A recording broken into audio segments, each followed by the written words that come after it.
Michael, do you remember the first time you went on stage and performed in front of people as a musician? Yeah, it was actually in high school when I was taking a German class. So I studied German in high school.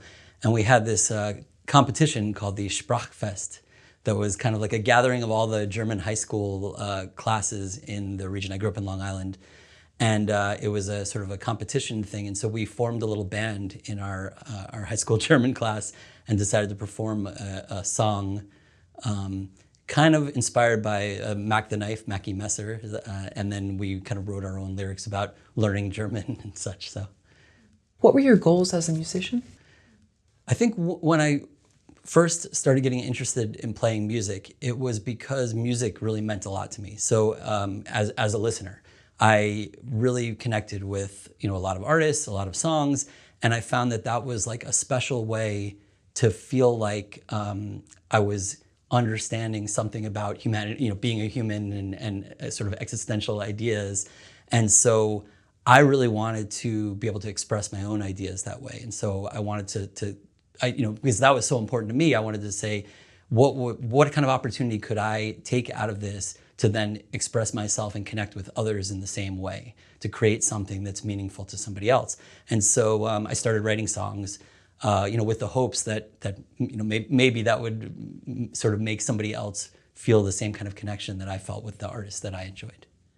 How many years was music your focus? I started playing music. I started playing in bands when I was about 15, and I did that very seriously until I was about 40. So I guess that's about 25 years. And I would say within the context of that, there were maybe about 10 or 12 years where we were really trying to, build a career out of it, touring regularly, kind of trying to get signed to bigger and bigger record labels, find music licensing opportunities and things along those lines. So, What do you love about making music?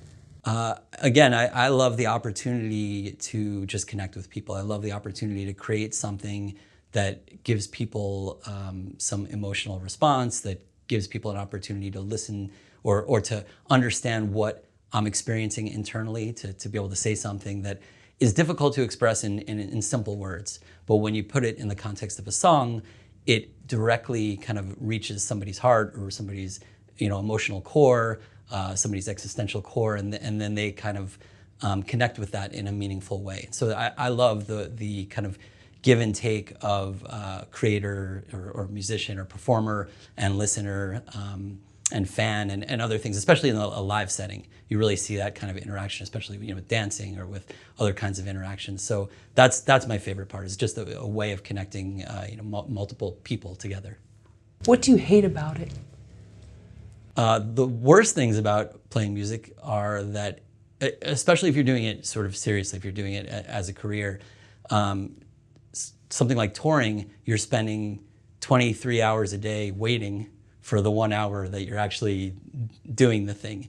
And people always talk about why so many musicians get kind of addicted to drugs or other things, because they're just trying to find ways to fill that time and to kind of reconnect to the high of that one kind of moment or that one segment of their time where they're actually doing the thing.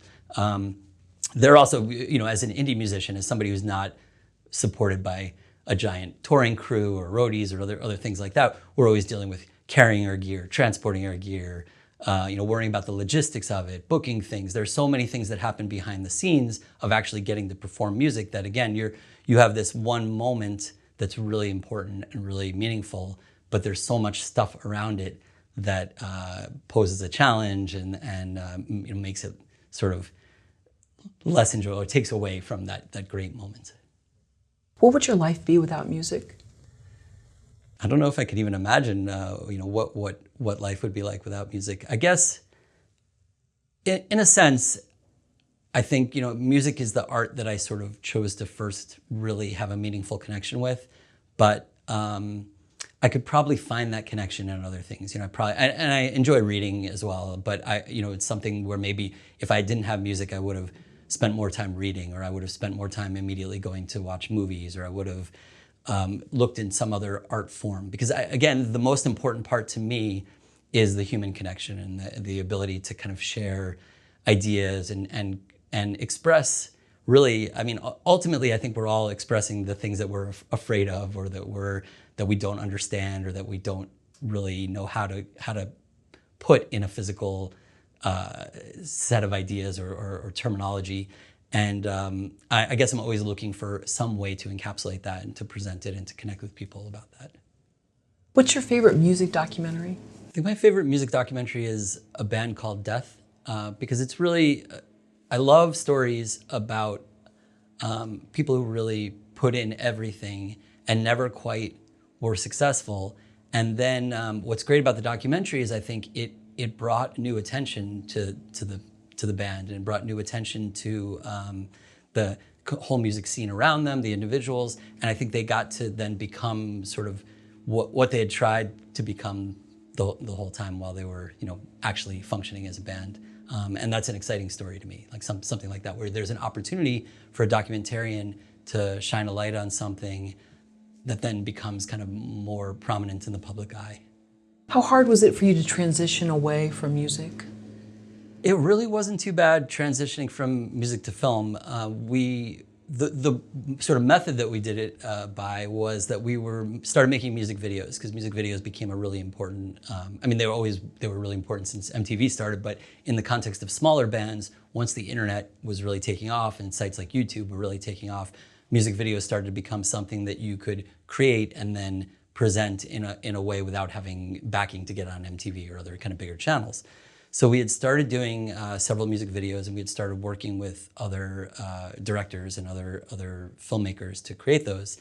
And we loved making films in general. We loved watching films. We were always big fans of films.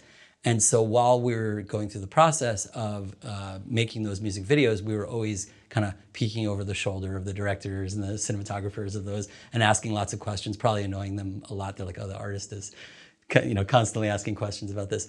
And started to realize that in order to continue doing that, because we wanted to make lots of music videos, the only way we could do that is if we could reduce the cost significantly. And so we decided we would get cameras and get gear and just start creating our own music videos. And once we kind of started doing that, we realized this is great. We really enjoy this part of it. Let's start actually making films. And we sort of dove in that way. And because filmmaking is such a collaborative process, and being in a band is such a collaborative process, it sort of felt natural to make that transition and to bring people together to do the thing. And as long as it's a creative endeavor, I think we get the same kind of joy out of it, and the same kind of fun out of it, and the same fulfillment out of it. And this was where? Where were you when you began this? We're living in Boston at that point, yeah. Oh, Boston, okay. And so how was that, being in, a major city, but not necessarily known for film? Right.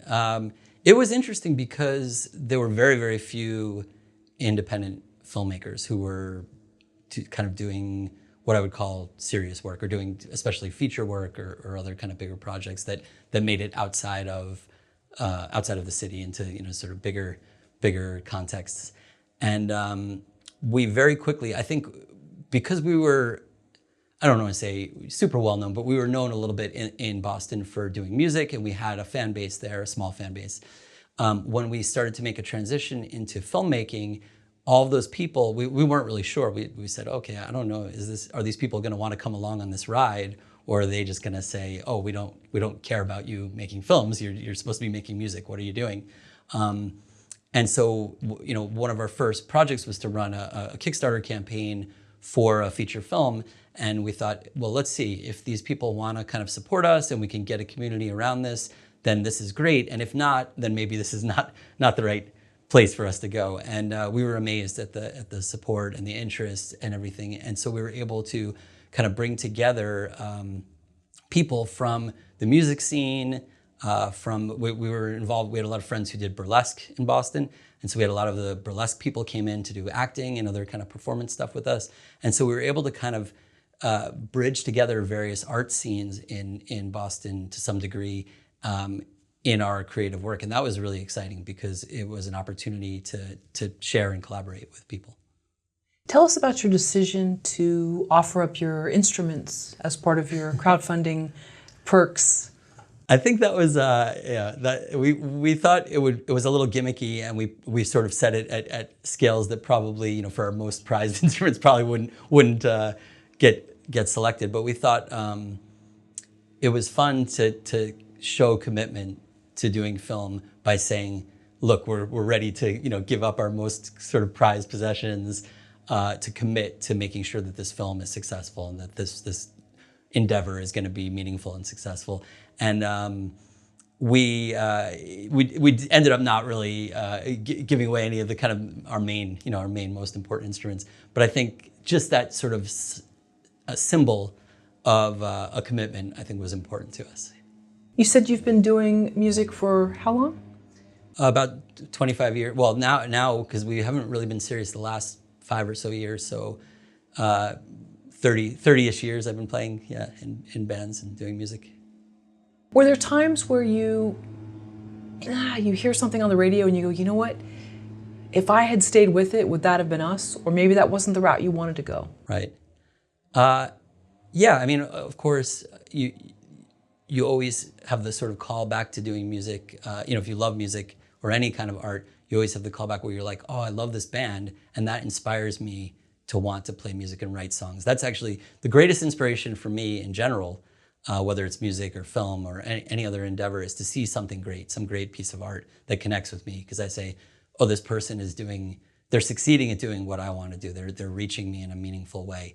But I don't really take that as like a jealousy or like I should have been this person or anything along those lines. I see it more as an inspiration and an opportunity. So I think we want to go back and do music again. We want to start a band. We actually had talked about starting a band again right before the pandemic hit. We were like, this is the year where we will resume doing music. We'll start a band, we'll start playing. We have a lot of friends in bands in Los Angeles, so we're like, we have enough connections maybe that we could get some shows and do some things.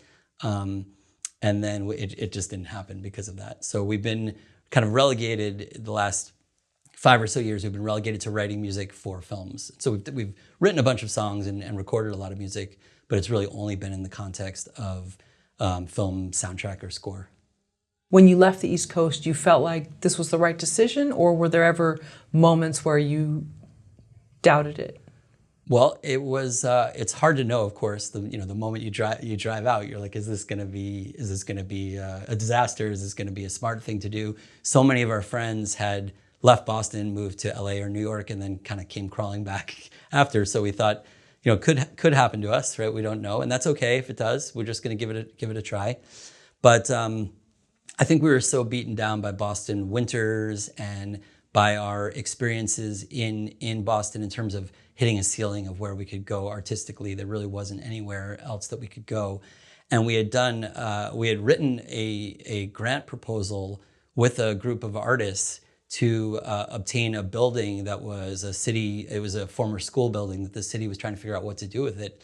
And we had written a grant with a bunch of artists to turn it into an artist space. And one of the things that would be in that space would be a film studio. And so, we thought, like, look, if Boston is committed to arts, and we lived in Somerville specifically, and we said, that this school was in Somerville, and we said, if Somerville is committed to arts, they need to make sure that they're doing something with these types of projects where they're looking at artists and looking at ways to keep artists in Somerville as rents go up and as prices go up. And so that was kind of like our big project where we put it forth, and we're like, look, this is us saying to you, this is what we want or demand. And ultimately they chose to pick a project that was basically condos, building condos. And we sort of viewed that as like, okay, this is just not the place. This is not the place that's gonna support what we want to do. And when we were leaving Boston, I wrote a post on Facebook. This is one of the strangest things that's ever happened to me, because I don't think of us as I thought of us as involved in the music and film and art scene in the cities, in Boston and Somerville. But I didn't think, we were that influential or important or anything like that. But I wrote a long Facebook post explaining why, I thought that we didn't have the support for arts that we needed in order to stay there, and why we were deciding to move to Los Angeles, where from my perception, more people were committed to artistic endeavors. It seemed like something that was more ingrained in society in LA versus something, that was happening in Boston. And so I wrote this Facebook post, and immediately all these news outlets started picking up on it, reposting it, sharing it.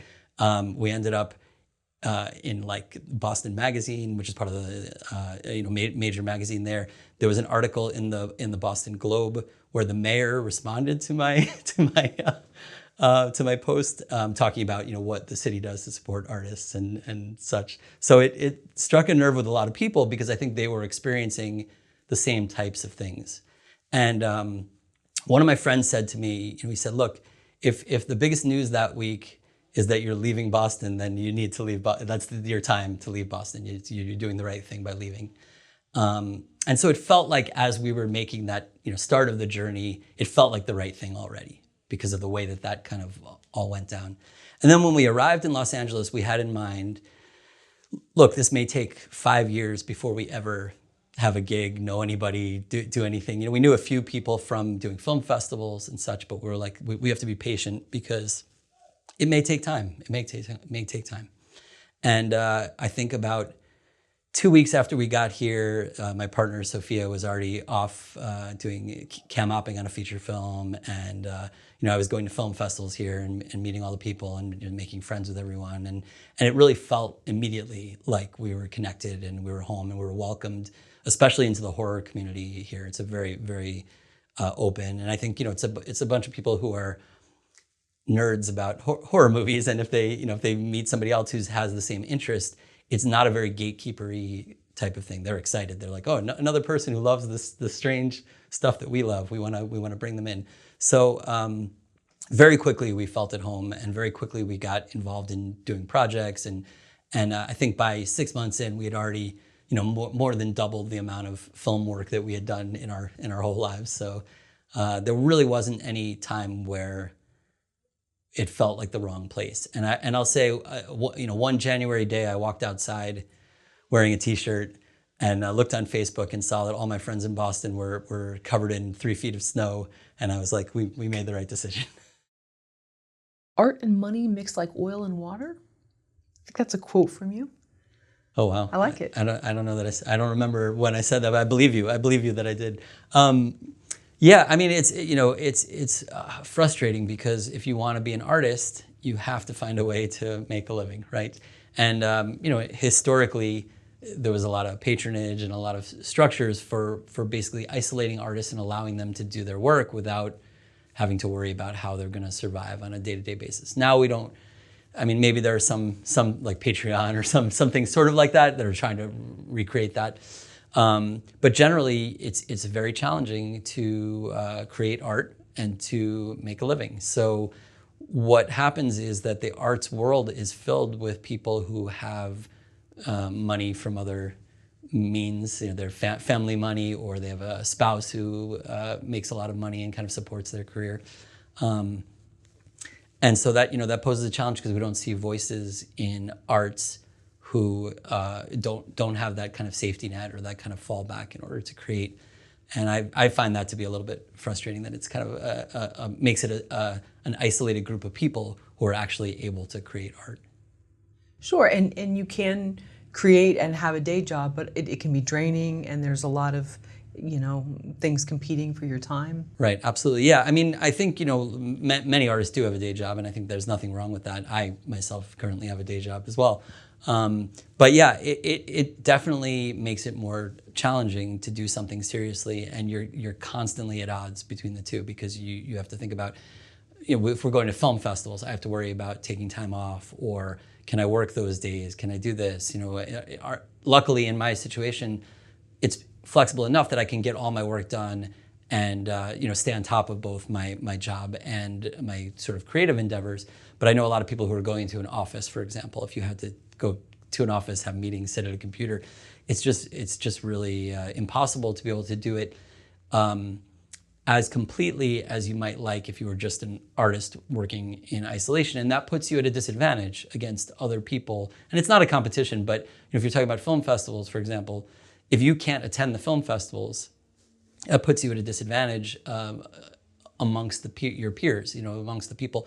There are going to be opportunities that come up by being in the room with other people. And if you're not able to take the time to do that, you're not going to have those opportunities. It's not that anybody's trying to exclude you, maybe, but it just naturally is going to work out that way. So, do you think, though, having a day job in some sense, or a night job, whether you're working at a bar or whatever, keeps you with, for lack of words here, sort of like amongst the people? Because, imagine if everything had been taken care of and you didn't have to worry about bills or what money was coming in every month.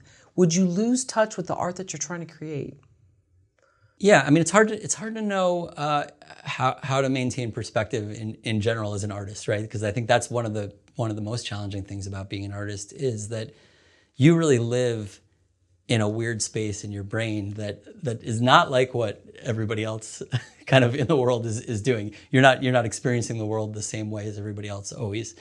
And I do think, there's something about having a job. I don't know if it's exactly losing touch with the kind of the normal people, the normal folk, but it's something about valuing the opportunity to create. Because if you have a job and you say, if I know I have an hour to edit a movie at night, that's all the time I have, I'm gonna really put work into that hour. If I wake up and I have the entire day to edit a movie, I might be like, well, let me watch a TV show. Let me do this. I'll get around to it eventually. And I don't value my time as much. I don't look at how I structure my time as much. And it definitely changes the whole approach to things. It changes your dedication to creation. So I think having constraints is always sort of a good thing.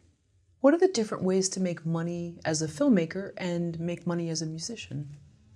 So as a filmmaker, right now we make our own films, and we have some revenue from that via streaming services, or for a while we were selling a lot of Blu-rays or DVDs. Now that's less prominent of a thing. But we also have always worked in production. So we do various jobs on set, and we work with other filmmakers. We work with other people who, a lot of times we work with like writers, for example, who are saying, I want to create a film, I want to turn this into a film, I want to direct, but I have no experience. I don't know how to put together a crew or do anything to turn this into a movie, or or maybe they don't have the resources of some kind to do that. And we're able to come in and say, for some amount of money, we can put together a team, we can organize this, we can help you plan that, we can help you create a finished film that you're proud of and that you can take around festivals and do things like that. So we do a lot of producing. That's one of the kind of income sources. We work as so my partner Sophia is a cinematographer on a lot of films, and I often work with her as either assistant camera or a camera operator on those films. We plug in, we do sound sometimes. We do almost anything that somebody needs on set. We thought it was important for us to learn the skills to do kind of every job on set, so that if somebody needs something kind of plugged in, especially in an indie film, there's always something is going wrong, or you're missing something, or you need somebody to do something, that we could take all those opportunities. And so we can turn all those opportunities or all those skills into kind of small sources of income that when you aggregate them together, you can make a living doing all of that. What are the different ways to make money as a musician? When we were kind of first getting serious in music, we thought there's really a lot of opportunity to do music licensing. And so we were really working hard to try to get songs in TV shows and video games and other things. And so we had a song in one of the Dance Dance Revolution games. We had a lot of songs on kind of mostly smaller reality TV show kind of types of things. But there was some revenue in that world. And I think as with all things that look too fruitful, everybody kind of rushed into that space, and so that there was a decline in that. And so there's still opportunity in licensing, and we still do some licensing of our music. We have some music on stock sites. We have some music available for licensing other ways, and we do make some revenue that way. A lot of my friends who are musicians, who are full-time musicians, they do session work, so they get hired to come in and play on recordings.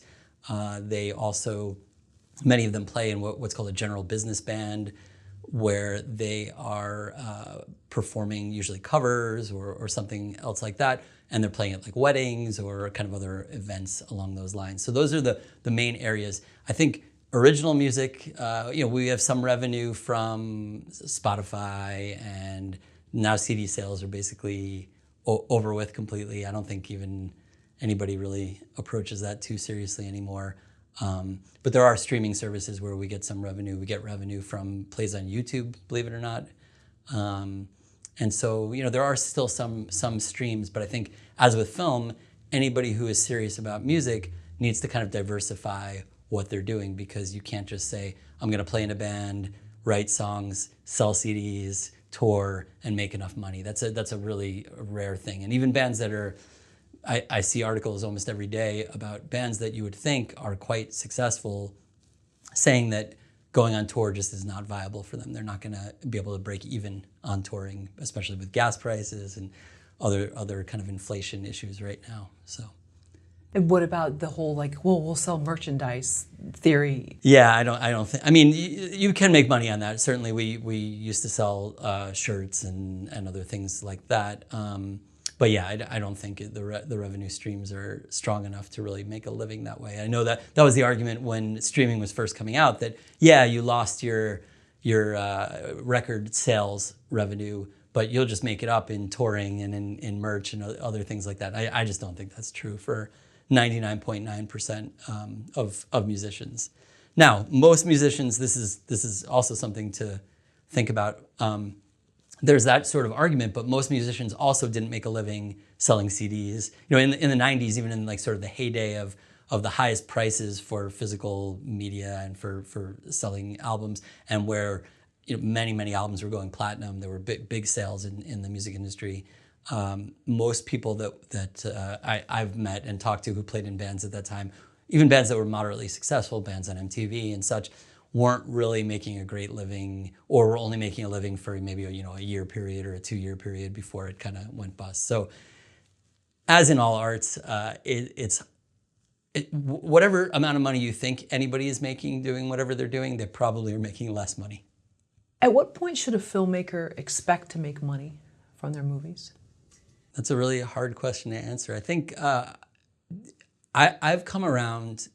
If you had asked me this a few years ago, I would have said, you should take some time, make the best art, worry about the money later. But I've come around to where you have to take it, if you want to be able to do it sustainably, unless you're just wealthy and you don't care about it. If you want to do it sustainably as a career, or you want to be able to continue making movies in a reasonable fashion, you have to really think about making money, I think, almost as soon as you're starting to make serious films. And I'd say, if you're just doing shorts, so some people start out doing shorts, doing festivals with shorts as kind of calling cards, and I would say not to expect to make money doing shorts. I don't think there's really much of a viable income stream for that, though maybe, some a little bit.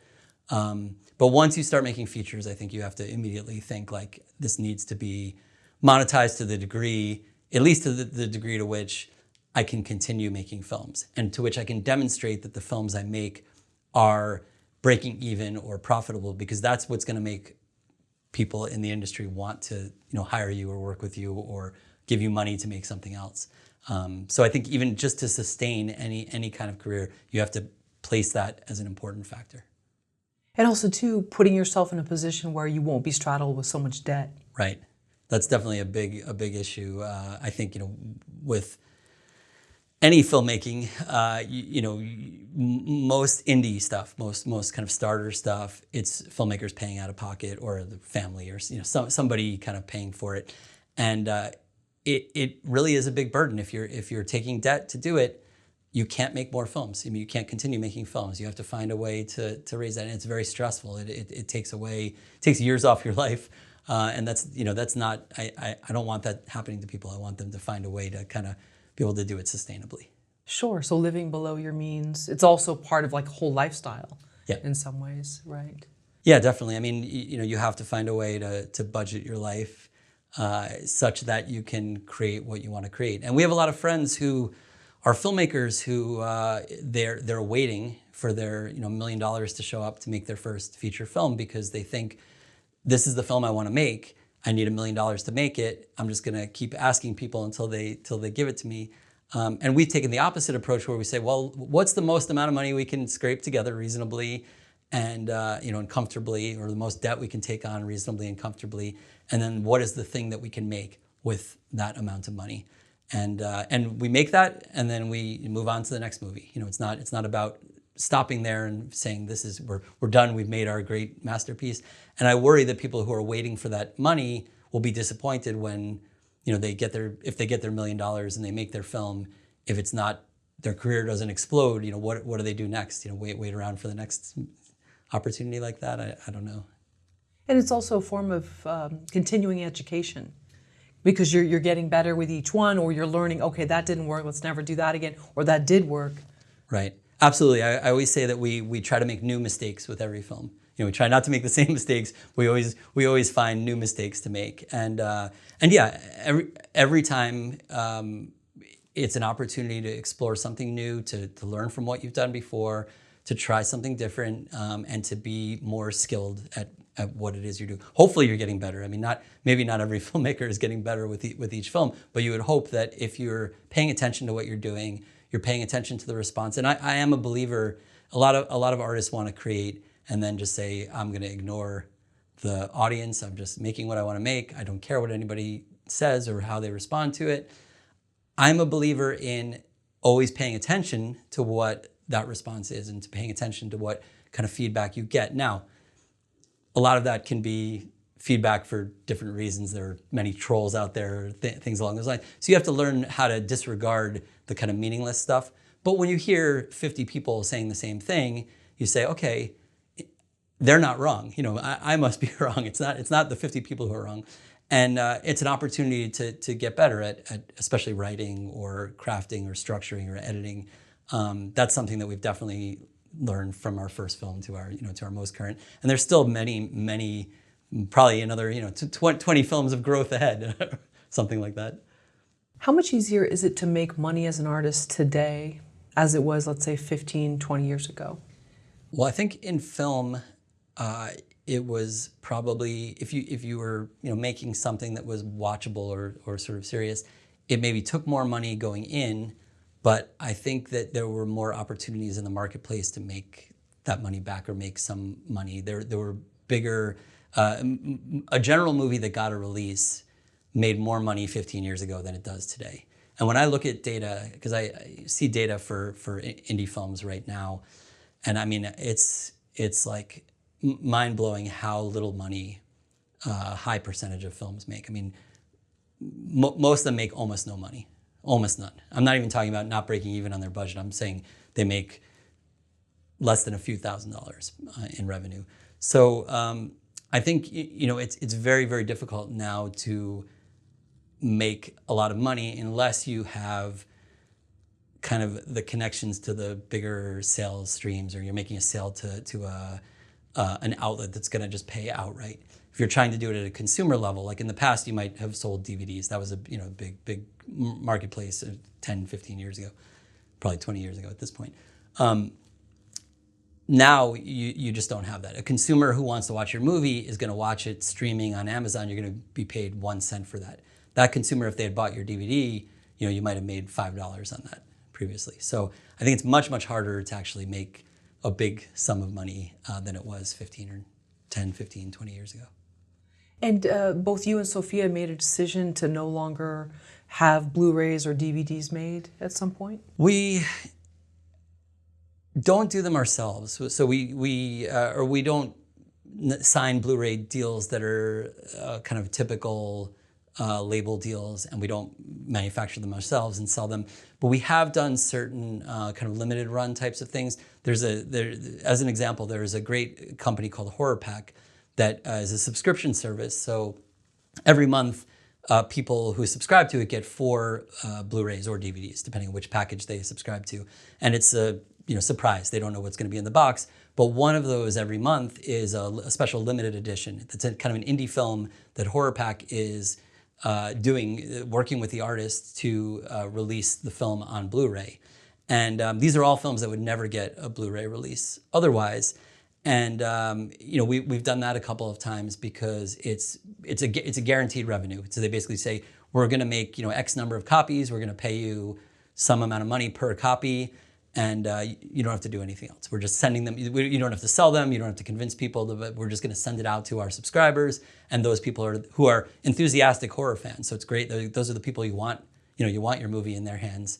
It just gets sent out to them, and you just get paid. So that has worked out well. But there are fewer and fewer of those types of opportunities.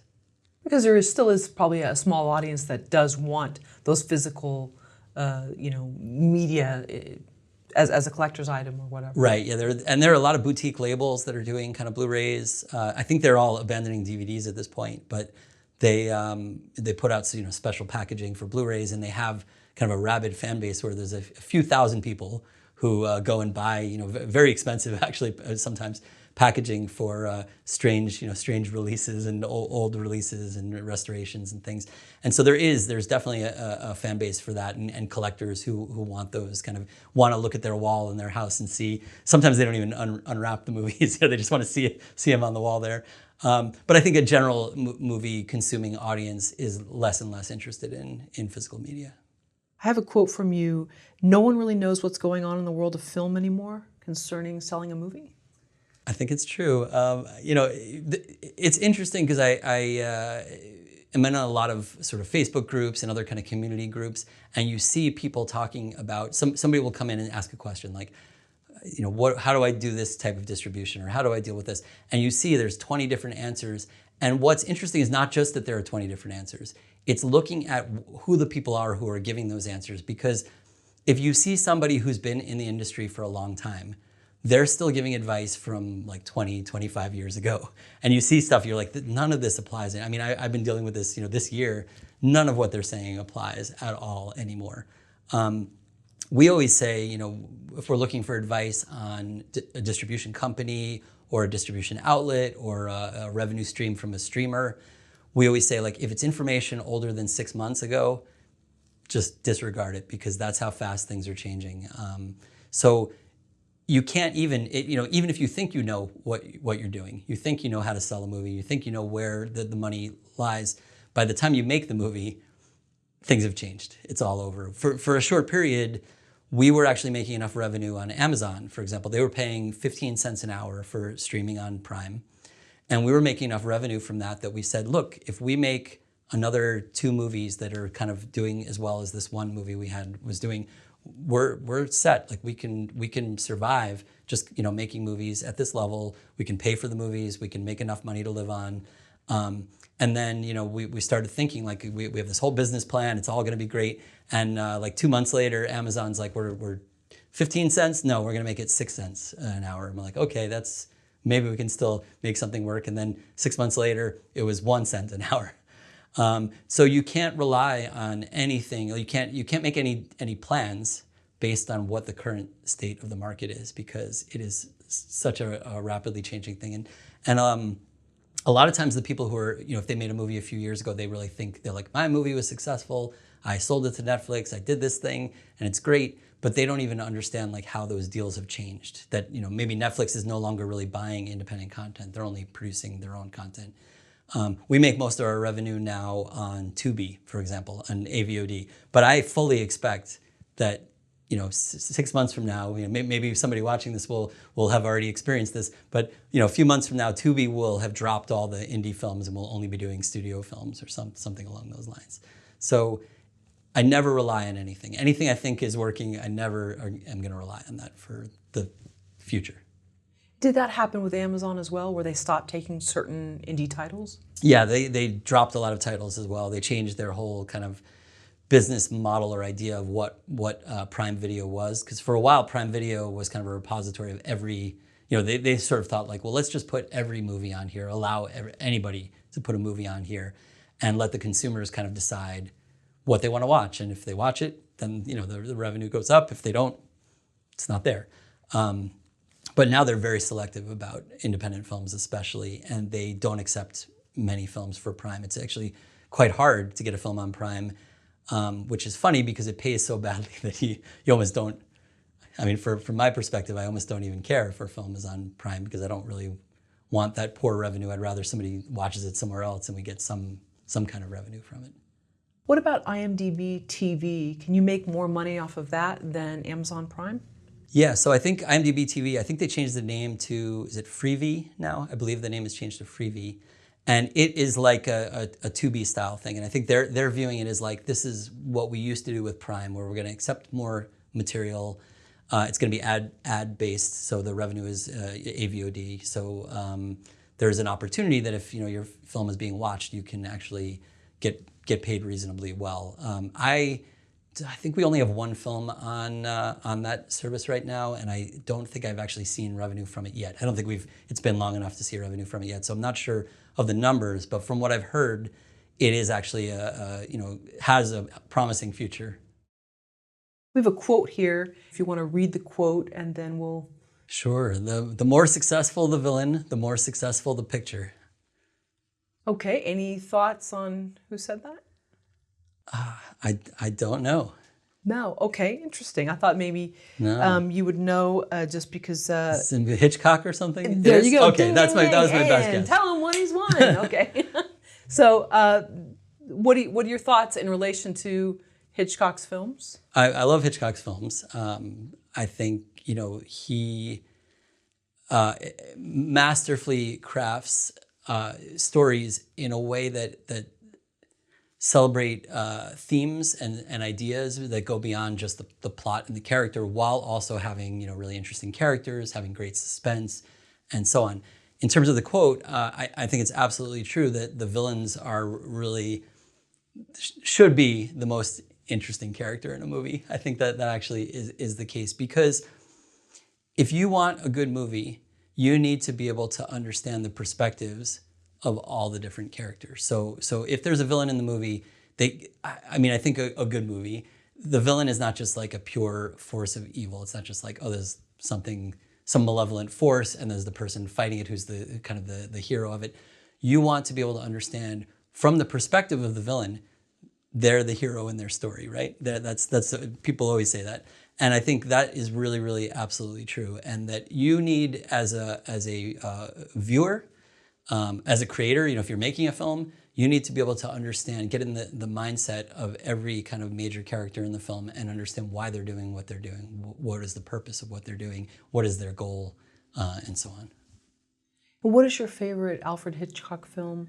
So I love so many of his films. I mean, it's hard, it's hard to pick one. I'm gonna say one that I think is most underrated, maybe, and that's the film Stage Fright. And the reason I love that film is because it messes around with what your expectations are narratively. So it sort of tells a story, and you kind of find yourself looking at the perspectives of the different characters, because they're really interesting characters. I love Marlene Dietrich is one of my favorite actors ever, and she's so good in that movie. And I don't want to spoil exactly what happens in it, but she's such an interesting character, and your relationship to her really changes as you go throughout the film. And it really is one of the rare films that gets to the end. I guess it has a twist, but it's not really just a twist, because many twists are interesting or fun, but it's a twist that really changed my whole perspective on the film. It really flipped my entire understanding of the film, my entire understanding of like how I related to the characters, how I empathize with the characters, and I love the experience of watching it. Do you think the viewer should almost have a hint of empathy toward the villain to really put it over the top? Absolutely, yeah. I think again, the best films have work where you can really understand the perspective of the villain, and maybe you don't agree with what they're doing. I think that might be a hard thing to accomplish in every film. But yeah, if you can empathize with them and understand why they're doing what they're doing, and even think that they're right in some sense, that there's something about what they're doing that's right, I think that makes a really powerful film. And I don't really love like superhero films, for example. I'm not a big fan, but I thought the Black Panther movie was really incredible, because Killmonger, the villain in that, the whole time you're like, this guy is right. It's really, and I think it's sort of a metaphor for the Martin Luther King, Malcolm X, like the approaches to accomplishing what you want to. One sort of using kind of peaceful resistance, and one maybe advocating for something that's a little more active or potentially violent. I know that's an exaggeration for Malcolm X. I don't think he was really violent necessarily. But if you look at the two characters in that, they're both correct. And at the end of the film, the villain is defeated, but the hero actually learns from the villain's perspective and changes his own perspective. And that, to me, is like a really successful form of storytelling and a successful character arc for the hero, because the hero doesn't just triumph. The hero, in fact, is sad at the end when the villain, dies off and has absorbed some of the ideas of the villain in a way that's kind of a compromise of everything, and that is maybe the most productive approach to it. And I think that, that's a really, it's a fascinating movie. I think it's a really fascinating movie. With Hitchcock's Stage Fright, how many times have you watched it? Probably 4 or 5. So I've seen some of his other movies. I've probably seen Rear Window, 15 times. I've probably seen North by Northwest 20 times. But Stage Fright is just because of that story structure. It sticks with me. It's less of a movie that I maybe will. Some of the other movies I might revisit more because they're more fun and immersive as an experience. Like Rear Window, I find just to be the characters, especially, just such a fun experience to hang out with those characters and to spend time with them and to see the kind of like mischief that Grace Kelly is approaching the whole thing with. And so maybe maybe there are different types of experiences with Hitchcock films that work in different ways. How does Alfred Hitchcock build suspense? I think one of his main strategies for building suspense is to tell the audience something that the characters don't know. So it's a lot of times people take the other approach where they, nobody knows anything, right? There's different kind of strategies to it. So Hitchcock will, the example that is always given is, I think it's The Man Who Knew Too Much. I can't remember for sure, but there's like a bomb under the table, and the audience sees the bomb. We know it's ticking down, from 1 minute to 0. And the characters are just having a little chat. They have no idea what's happening. And the tension is building because we know, time is moving. We're watching the characters and we're like, we want to scream at the screen, get out of there, something. And so I think that's a really brilliant strategy, to tell the audience something that the characters don't know. I love that. How old were you when you saw your first Hitchcock film? Oh boy, I think I want to say I saw Psycho at like 8 or 9, something like that. And how was it for you as a little boy to see it? And I thought it was scary, of course, but no, I loved it. I thought it was a fun movie to watch, and there's something just. I mean, it's such a. People don't even quite realize now how much Hitchcock used these sort of Freudian and these kind of ideas of perversion that are really tied to like classical psychology, and I think it's easy to respond to those ideas. They're sort of ingrained in society in a way that we respond quickly to them. Even little kids, I think, can respond quickly to them. And that maybe speaks to some of his successes. I don't know if some of those things would work now as we've evolved a little bit. We view psychological ideas differently, in the modern.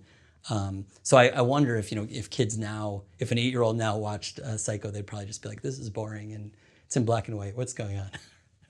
well, he had his own issues that he dealt with, and I think it came out on screen, but in many fascinating ways. Yeah, absolutely. Yeah. Why do you think his work will stand the test of time? Even maybe, maybe not an 8-year-old today, but as a would-be auteur in film school. Yeah, I mean, I think his films are just, they just have so many aspects that work. I mean, not every film is great, but I would say an unbelievable percentage of his films are great. And, he had great casts. He found great actors to do what he wanted. And he wasn't particularly fond of actors, I think. If you hear quotes from him talking about actors, he sort of viewed them as puppets. And he's like, why do I have to deal with these people? I just say the line, stand in the place, do the thing. He didn't. I don't think he really liked directing actors, but he hired incredible people who were able to convey those stories. And I think his best skill was picking stories. I think he chose short stories, he chose novels and other things to adapt or have somebody adapt. And I think he was just brilliant at choosing those stories that would work in a film context. So he was sort of like a British version of maybe Rod Serling. Yeah, absolutely. many Same, ways. same kind of idea where it's like, he's taking from great source material, and again, bringing in great actors and, presenting stories in a way that I think connect with people. And I think, yeah, Twilight Zone, I mean, I think it's still, it's hard for me to judge it objectively, but when I watch, old Twilight Zone, it still all really works for me. And when I watch new Twilight Zone, it's the stories aren't that good. They're not the same kind of sourcing that I think was done at that time. And I think people don't realize how important the source material is to the success of those stories. Do you think it has anything to do with the pacing? Yeah, I mean, I think there's something about Hitchcock where he revels in the moment. He takes his time and lets the moments sit in many places. And I think that really it only works because of great actors and excellent cinematography, excellent structure. But I think really the actors are what hold it together. They're so compelling and charming that I think you're willing to sit with them. You want, like, Rear Window. I love the movie, but I would just, if you gave me a 8-hour movie just hanging out with Jimmy Stewart and Grace Kelly, I would watch that. I would love that. That would be fun for me. So I think to be able to create an environment like that and have a cast like that, and then to tell a story on top of that using that cast is just an amazing way to kind of build out and structure a movie. How long does it take you to write a feature script? So the process of writing a feature script is hard to quantify in time, because usually if I'm doing something I really care about, what usually happens is I think about it for about 6 months. I start to write down a few ideas. I ponder it for about 6 months. Then I start to write kind of an outline of it that might take a few days or a few hours, depending on how much I've thought through it in advance. And then once I sit down to write it, if I'm dedicated to it, usually a couple of weeks, if I'm really, really focused on that. Now, most of the time it takes longer because I can't dedicate 8 hours a day to doing it. So most of the time it'll take 2 months or something more like that. Do you usually end up talking yourself out of an idea? Not too often. I mean, I guess I have many scripts that are in the sort of nugget stage where I have just kind of written a basic idea, and I think about it for a long time, and I start to outline it, and then it's not that I talk myself out of it, but I just never kind of find the time to move forward with it. It becomes less important to me than maybe another idea does. Is that because you know that it's got to be something you're fully committed to, or else maybe you might end up not finishing it? Or yeah, I mean, I think it's more like as an artist, it's always hard that there are all these jokes, memes and things about like finishing a project versus starting a new project. There's a real kind of excitement and a rush with starting a new project, and once you're in the trenches and like you're working through and trying to solve problems in a script, that's not the exciting part. That doesn't feel good. So it's often easier to kind of start something new and to not finish something. But yeah, no, I don't think I ever fully feel like I've abandoned those ideas. I feel like, oh, someday I'll get around to coming back to this. But then, maybe I don't, or maybe it hasn't happened yet. I'm still thinking about it. once an idea gets past the nugget stage, what's your writing process? So again, I think for a while. First thing I do is I ponder it, because I think if I sit down, if I just have an idea and then I sit down and try to write it, it just comes out badly. That's not really the best scenario for me. So I spend some time pondering it. Usually in the middle of the night, I wake up and I have some thoughts about it. I type them into my phone. Or when I used to be more exercising in pre-pandemic days, if I was swimming or something like that, a time when you're kind of shutting your mind off, when you're not really thinking about anything, that's when the ideas start to pop up. And those kind of come together, and I start to just kind of take notes. It's like a bunch of little notes about what I want to do with the story or how I want to structure it. And then I really sit down and get dedicated to kind of outlining it. And usually the outline, it may not be complete. It may be just like, people have different ideas about what an outline means. Some people, an outline is a 20-page, scene-by-scene structure of the entire movie. For me, it's more like, what happens in the beginning, what happens in the end, what are some things that kind of fill in the middle. And then I'm really interested in writing. I'm really interested in symmetry. That's usually how I approach writing. So I usually am writing the end and the beginning first. Those are the two pieces that I think are most important. And I want to make sure that there's some meaningful symmetry between those two. So, whatever I'm setting up in the beginning and whatever kind of story I want to tell in the beginning ends where it needs to end, that it drives home the themes or the thesis of the film in that ending. And then once I feel good about the beginning and the ending, then I'll go in and start filling in that outline. Sometimes it's just kind of writing summary, like a synopsis type of thing in kind of prose form. Sometimes it's actually doing a more scene by scene breakdown, like we should have a scene here where this happens, and I'll just write the scene header and kind of write summary, like here's some stuff that happens in the scene, and I'll just work to kind of fill in the story from there. Sometimes I'll do a full outline where I have every kind of piece put in. Sometimes I start writing once I have the beginning and ending and some stuff in the middle. Sometimes I'll actually just sit down and start writing from that point. And why symmetry? Why is something being symmetrical very important to you? I think symmetry is really, really important in film because I'm kind of a thesis-driven or a theme-driven writer. And so a lot of people I know are focused on kind of plot or character, or those are the most important elements. But I feel like it's really important to me, if I'm going to write a film, that I have something to say, that I have something that's important to me about this story, that's important to me about the journey that I'm going to take people on, that's going to connect with people in a way that it connects with me. And so for me, the best way to do that is to look at, where is the starting point of the journey? Where do I want people to start from? Where do I want people to get on board my train? And then, where do I need to take them so that they have the experience that I want them to have, or understand the themes, or have the type of... My goal is to really get people to have an introspective experience. It's not really about the characters in the thing. It's more about like, what can I do in this story or with this structure to make people have some kind of internalization of it, or thoughts about their own lives or their own experiences. And I think symmetry is really important for that kind of structure. How do you know when you have a great idea? I don't think I ever do know. I don't think it's important to know if you have a great idea. You just kind of, I have a million ideas, right? I make a list of a million ideas. Every other day I have a new idea for a movie.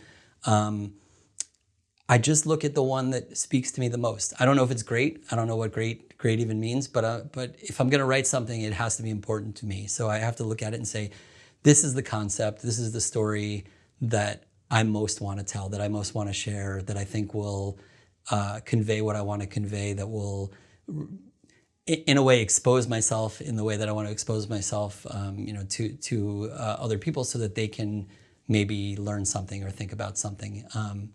But I don't know whether that makes it great or not. I just know that it's something that's important to me.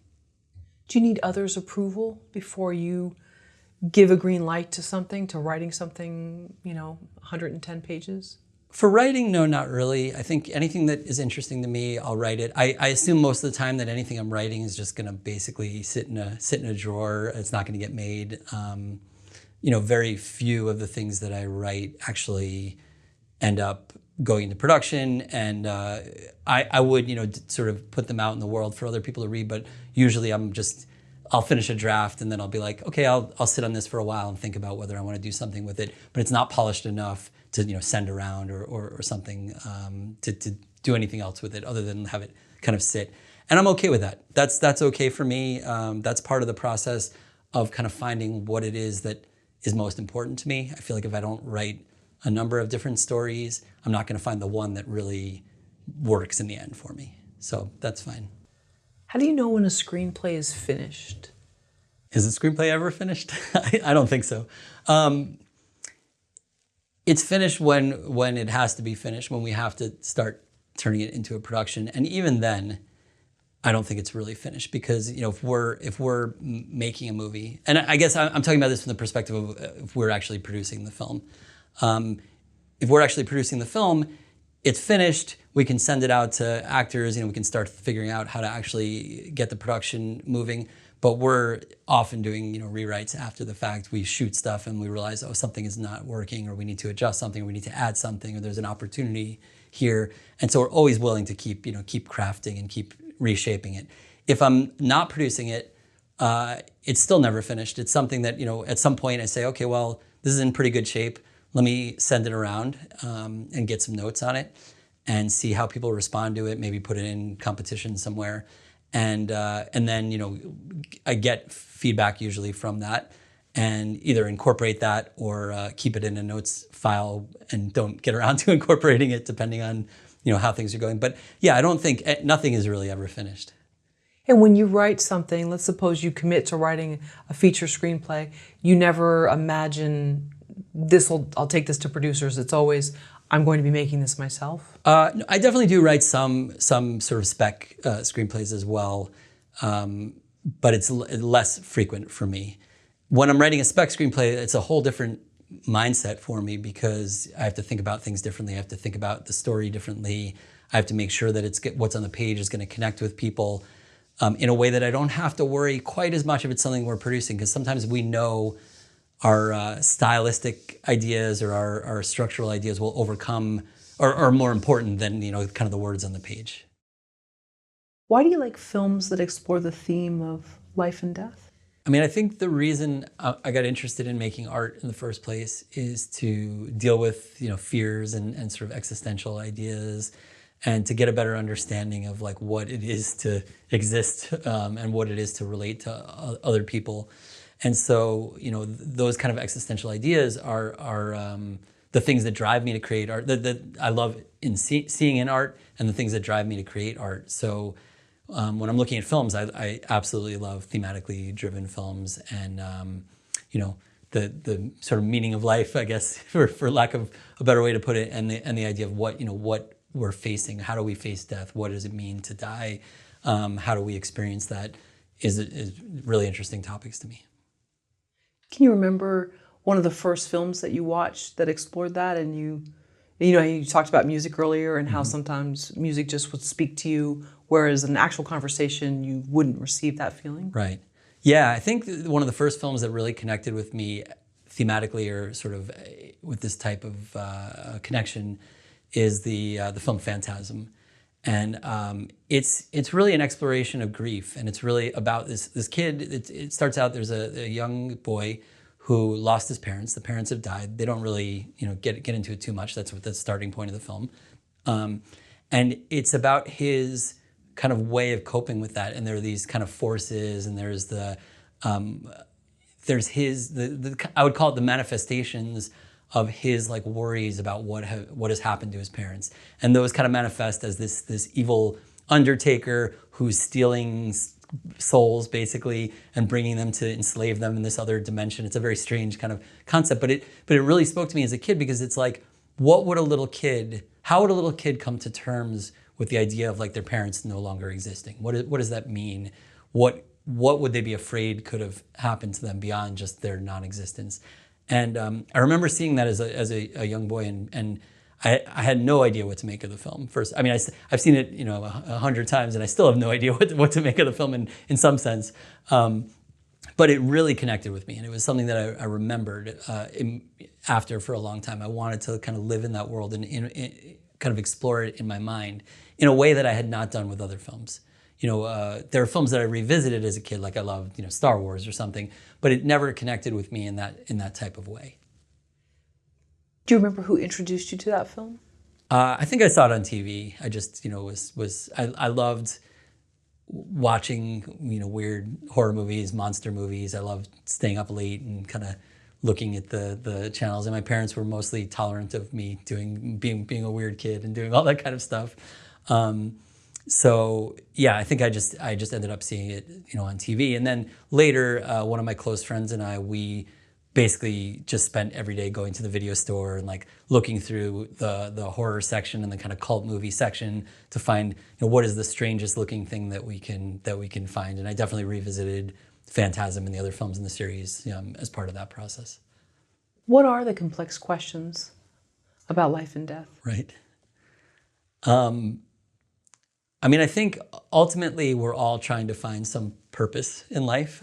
We're all trying to find some way of understanding what we are, why it is that we experience the things that we experience, why it is that other people don't always kind of mesh with us, why we have trouble communicating these internal ideas.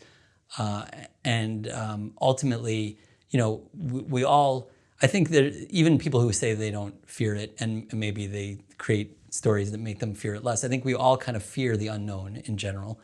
And so, when we think about death, we don't really know what it feels like, what it seems like. The concept of life at all, I don't think we really understand. What does it mean to be sentient? Does it mean anything? Are we just basically, machines that function? Are we the same as like a rock, essentially, but we sort of have these functions, these chemical functions that sort of make us perceive ourselves as something, more meaningful. And those are all things that, I think are pretty universal to people. I think everybody kind of explores those ideas.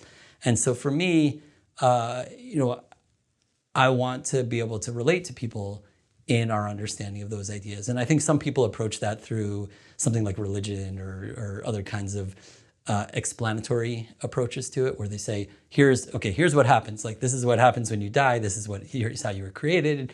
Here's what life means. This is, here are the rules.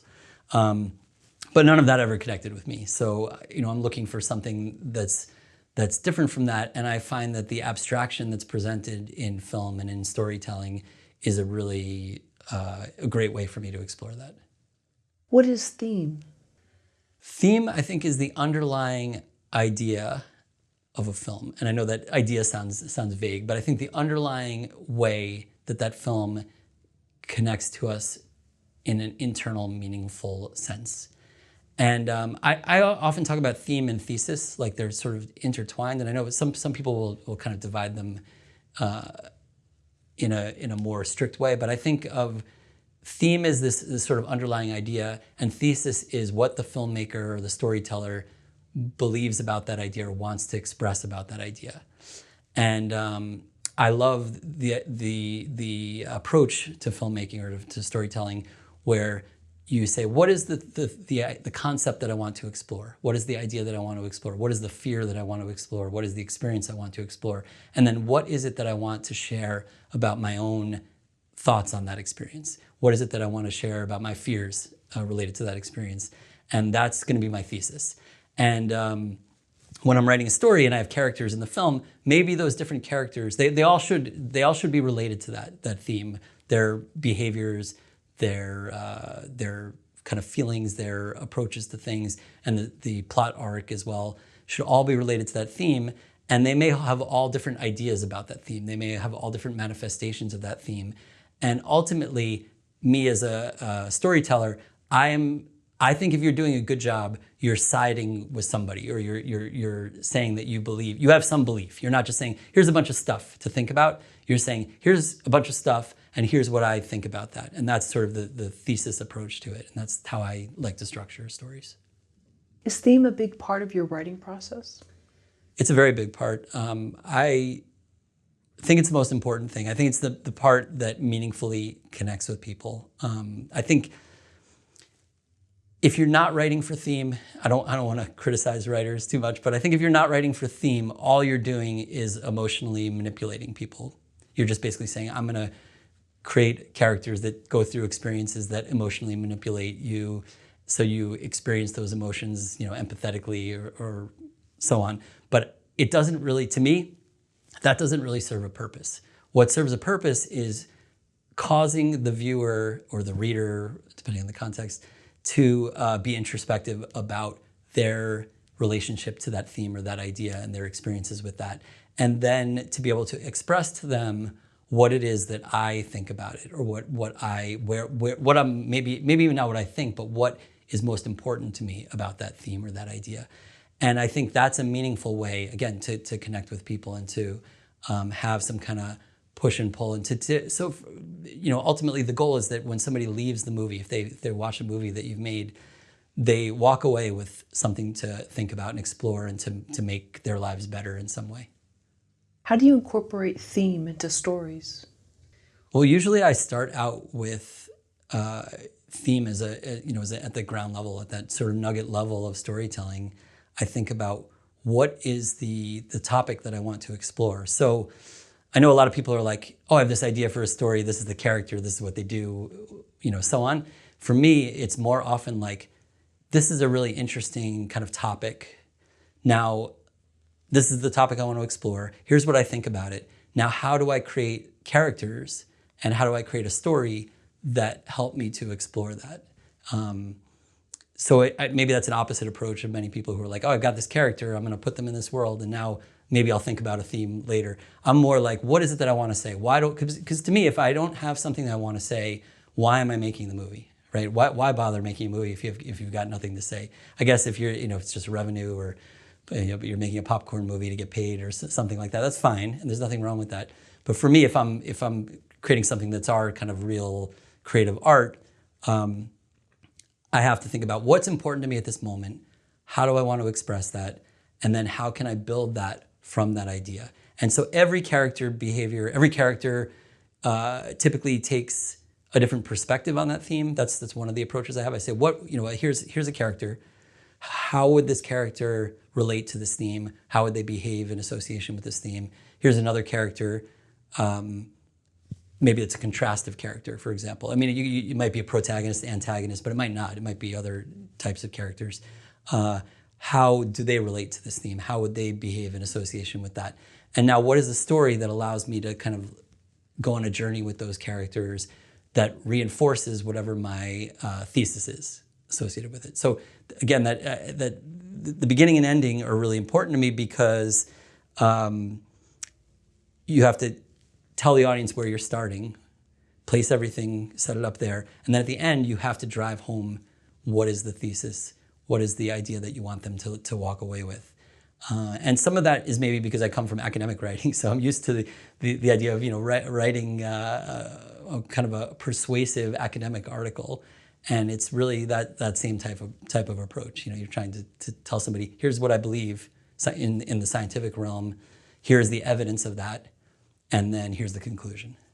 So a symmetrical story within a certain theme is more important to you than just, this is a great character and I wonder what would happen if A, B, and C entered their life. Yeah, it really does not. Characters don't interest me in that way, typically. I very rarely am thinking like, oh, here's a character I love, like what can I do with this character?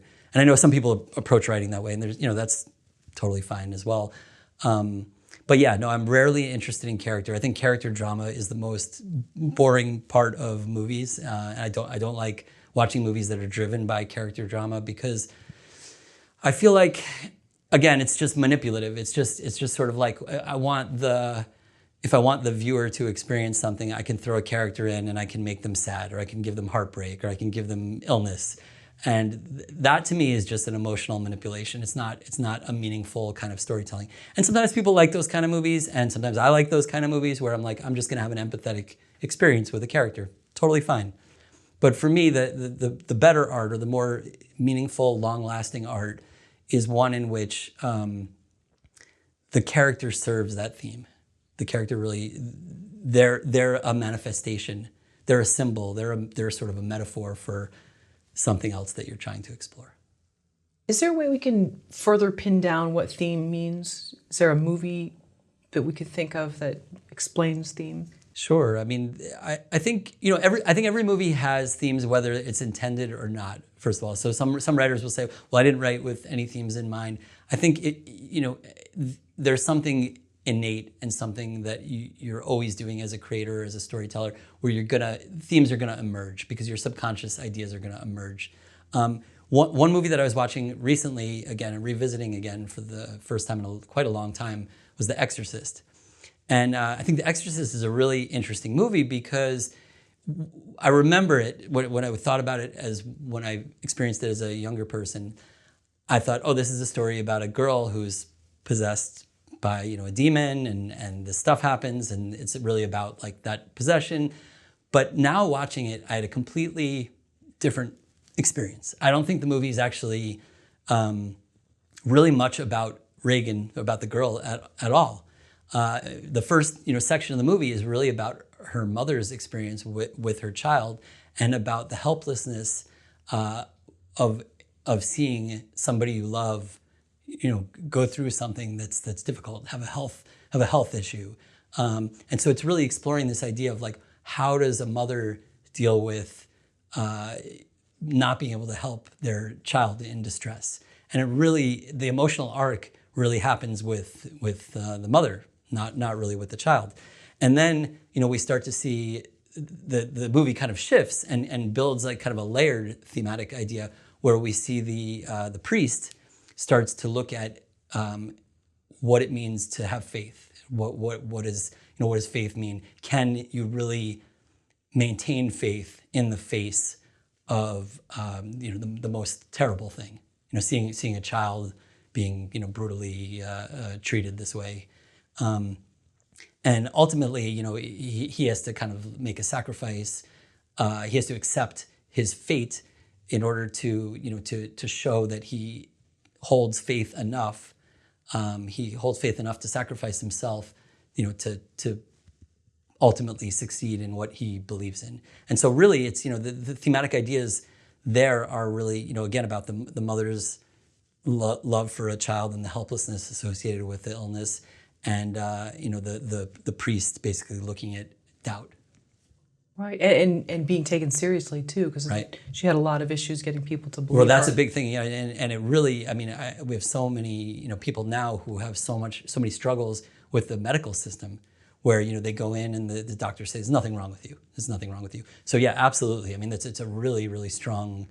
I don't even call it a metaphor. It's literally presented in the film. But yeah, it's a really, really interesting exploration of like what it means to have an illness that's not really visible, because the doctors can't measure it, right? They're trying to measure it. They're like, we tested her, nothing's wrong with her. None of those tests are going to show that there's like a demon possessing her, right? So so I think that speaks to a lot of people as well. It's a very rich movie. I think it's a really fantastic movie, and a lot of people sort of think of it as like, oh, it's a horror movie, it's pretty good, whatever. But I wouldn't even. It's a horror movie because these are all horrific ideas. The mother, dealing with their child being sick, the medical system refusing to do anything about a sick child, fighting with your own faith and self-doubt. These are all horrific ideas, and these are all kind of universal existential ideas as well. Do you think movies from the past, maybe 30 years, were more theme-driven? I think especially when you look at films in the 70s, I think they were really, really heavily theme-driven. And I think you had a lot more of the sort of flexibility within the studio system, where it was a little more auteur feeling, where filmmakers were allowed to make things that were a little unusual, not necessarily structured in a way that we can break down as much as we break down kind of modern films. All kind of conform a little more to a very specific structure. And so I think when you look at those, I think they all really feel the thematic or the thesis-driven elements of those films a lot more than you do in modern films. Now, that said, I think even my least favorite films, right, like the Marvel films and all these superhero films, they have themes. They absolutely have themes. They have themes about militarization. They have themes about the Superman versus Batman movie where they destroy everything. There are themes about like what is the collateral cost of fighting a war. There definitely are ideas there that are interesting, but I don't know that most viewers are taking those ideas home with them or relating them to something existential, the way that maybe a lot of the popular movies in the 70s really connected with people. We've heard you talk before about if you wait too long between films to make another, you'll end up being too old and you won't get around to it. Yeah, I don't know if you would get too old, but I think there's a momentum to it. It's so hard because you want to always have the resources that you need to make the thing that you really want to make. But ultimately, I think as creators, you have to keep creating. It's painful to wait around. I can't handle waiting around and doing nothing and hoping that something is gonna transpire, the perfect situation is gonna transpire in the future where I can make the next thing. So I definitely feel like I have to keep moving forward. And definitely as I age, it gets harder and harder to do the kinds of things, especially with indie filmmaking, where you're working very long hours, very hard. I mean, as the we produce and direct, and so when we're producing and directing, we have, even if the day is 10 hours on set, it's a 18-hour day for us, just to make sure make sure all the food shows up, that everybody shows up on set, everybody knows where to go, everybody, all the props are there, that at the end of the day we clean up everything that needs to be cleaned up, and so on. So, it's a lot for, as you get older, it's a lot to be able to sustain really long days for a long period of time. Is it your goal to make a film every year, every couple of years? I mean, I think every year is a great pace for making a feature film, but it is hard. It's hard to keep that up. So I think, if I were making a feature every 2 years, I'd feel okay about that. In the beginning of our filmmaking, we were doing one a year. Pandemic had slowed us down a little bit, so we had a gap, kind of in there. But yeah, I think every 2 years is probably a good pace if you're dealing with writing and kind of planning and actually shooting and editing and all that. I think if you have a 2-year cycle, I think that's reasonable. So if you were to stay on track for a film a year, a feature film a year, we looked at your calendar, every month would be in some stage of filmmaking, correct? Yeah, absolutely. There's no breaks in that. And there's overlap as well, because you might be editing one film or waiting on something in post on one film while you're writing the next one, or you might be doing pre-production on something while you're doing post-production on something. There's definitely, it's not just that it's a longer cycle than 1 year kind of for each film, but it's really because there's like some overlap between them. Why do you love problem solving, and how does that relate to film? I wish I knew what kind of drove me to be interested in problem solving. But even as a small kid, I was immediately drawn to computers and writing code. I was writing code in BASIC on a VIC-20 when I was very, very, very young, and I just always found it fascinating. I always found it really exciting, and it brought me to go to school for electrical engineering, which is basically pretty much all problem solving. And I think those skills ended up being really, really helpful when we started doing filmmaking, because honestly, filmmaking, especially indie, I keep saying especially indie about everything, but if you have the budgets, you can throw money at problems and solve them that way. We typically cannot throw money at problems.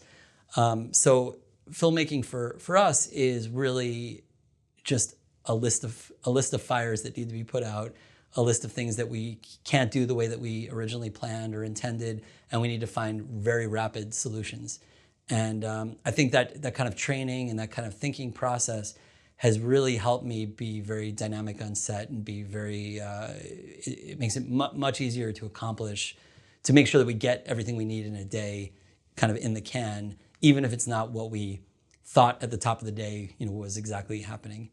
And I've done a lot of assistant directing as well for other filmmakers, and maybe that's one of my skills where I have to say to them, look, this is what you wanted, this is what you're stuck on, this is what you wanted. Now we have an hour, so we can't do that. So let's find something that works. And even if you don't like it now, even if you're saying, oh, this isn't what I wanted, it's not going to work, let's just get it. And then you can look at it later. If you want to redo it, you can redo it later. But let's get a solution that works right now. And 9 times out of 10, that's the solution that goes in the movie. And sometimes it's better than the original plan. Not maybe always, but yeah, it's important to be able to solve problems quickly. What do you mean by the creative part of filmmaking is just 1%? Yeah, there's so many logistical moving parts and things that you need to deal with, that the creative part is great. That's the part that we all love and kind of enjoy. Then you have to kind of buckle down and actually get the people to show up. You have to cast the movie. You have to hire the crew. You have to figure out what is going to happen with all the different departments. Who's going to feed them? How are we going to pay for this? Where is that going to happen? And then even on set, I think set is often more mechanical than it is creative too, because you're just trying to make sure that everybody shows up, stands in the right spot, and does their job. I often describe directing, the way I think of directing, as basically driving a train. I'm the engineer of a train that's going off a cliff, but I have to convince all the passengers that everything is going just fine. Like, just keep doing what you're supposed to be doing. Everything is going just fine. And hopefully we kind of, land where we're supposed to land. But I don't really have control at that point. It's just sort of like, I brought together the pieces. Now I let those pieces kind of manifest. I think you've also said, don't be afraid, just make your movie.